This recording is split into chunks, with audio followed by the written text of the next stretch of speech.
CC camera লাগা আছে বলে আপনি ভয় পাচ্ছেন যে আপনার সব কর্মকাণ্ড সেখানে উঠে যাবে।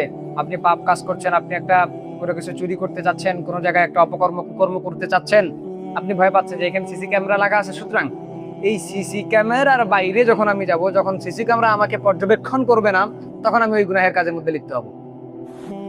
আপনি জানেন না আল্লাহ পাক রব্বুল আলামিন আসমান জমিন যতগুলো রবের সৃষ্টি আছে প্রত্যেক জায়গায় তিনি কতগুলো সিসি ক্যামেরা তিনি লাগিয়ে রেখেছেন আপনার কল্পনার বাইরে।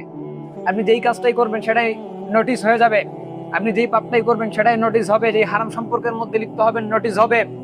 আপনি মনে করছেন যে এক ঘরের মধ্যে সরকারি চাকরিজীবী একটা সাইন দিয়ে দিলাম, 10 লাখ টাকা 15 লাখ টাকা 20 লাখ টাকা একটা সরকারি চাকরি দেওয়ার কারণে আমি 15 লাখ টাকা ঘুষ নিলাম।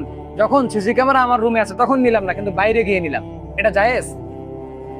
আপনি মনে করছেন ধরা পড়ছে না, আপনি মনে করছেন কেউ দেখতেছে না, আপনি মনে করছেন সবার চোখের আড়ালে গিয়ে আমি সেই কাজটা করছি। কিন্তু আল্লাহ পাক রব্বুল আলামিন বলছেন সবার চোখের আড়ালে গিয়ে এই কাজটা করলেও আমি আল্লাহর চোখের আড়ালে গিয়ে তুমি এই কাজ করতে পারো। কিয়ামতের দিন সবকিছু আপনার উপর হাজির করা হবে, সবকিছু লিপিবদ্ধ করা হবে। কোথায় ঘুষ নিছেন, কোথায় সুদ খাইছেন, কোথায় কি করছেন, কোথায় মানুষের মধ্যে একটা কথা লাগিয়ে দিয়ে তাদের সঙ্গে একটা ঝগড়া মারামারি দ্বন্দ্ব হাঙ্গামা তৈরি করে দিয়েছেন, কোথায় মিথ্যা মামলার সাক্ষী হয়েছেন।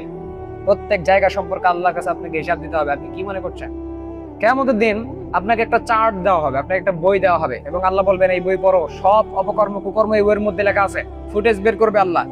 তুমি ইমাম সাহেব, তোমাকে খুব বুজুর্গ লাগতেছে, খুব আল্লাহওয়ালা একজন ব্যক্তি, আসতেছো, ইমামতি করছো, মানুষ তোমাকে সম্মান দিচ্ছে, কিন্তু তুমি কি অপকর্ম কুকর্ম করো গোপনে না গোপনে এই সম্পর্কে আল্লাহ পাক রব্বুল আলামিন অবগত। প্রত্যেক ইমামকে আল্লাহ ধরবেন। মনে করছেন যে আমাদের কি কিছু হবে না? আমাদেরকেও আল্লাহ পাক রব্বুল আলামিন কিয়ামতের দিন ধরবেন, আমাদের সব অপকর্ম কুকর্ম গুলো দেখানো হবে, আর আপনারা দেখতে পাবেন যে আমাদের ইমাম সাহেব এরকম ছিল। কি মনে করছেন শুধু আপনাদেরই হবে, আমাদের হবে না? এজন্য সব দিক থেকে বেঁচে থাকেন। সিসি ক্যামেরাকে ভয় করিয়েন না, মানুষকে ভয় করিয়েন না।